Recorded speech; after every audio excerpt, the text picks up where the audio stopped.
நம்ம உடுமலை சங்கரை பார்க்குறோம், கொலை மிக கொடூரமான கொலை நடந்த பிறகு தான் என்ன வருது, அதே உடுமலைப்பேட்டை காவல் நிலையத்தில் அவர் புகார் பண்ணியிருக்கார்.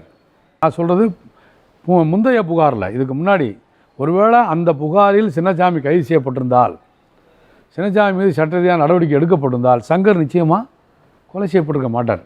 ஆகவே ஆணவ படுகொலை என்பது படுகொலைக்கு முன்பாக வழங்கப்பட்ட புகார்.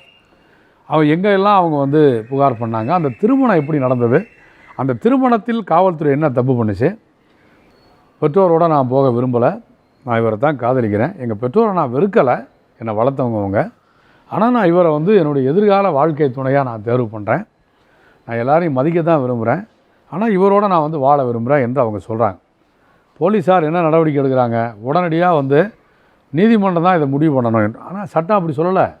ஒரு மேஜர் பொண்ணு மேஜர் பையன் காவல் நிலையத்திலே எழுதி வாங்கிட்டு பெற்றோர்கிட்ட சம்மதிக்கிறாங்களோ இல்லையோ, சம்மதித்தால் அவங்க சமூகத்தோட, சம்மதிக்கலைன்னு சொன்னால் சட்டப்படியாக அவங்கள அனுப்ப முடியும் சம்மந்தப்பட்ட காவல்துறை. அவங்க என்ன பண்ணுறாங்க, பெற்றோருக்கு சாதகமாக அந்த பொண்ணை கொண்டு போய் ஒரு அரசு காப்பகத்தில் தனியார் காப்பகத்தில் வைக்கிறாங்க.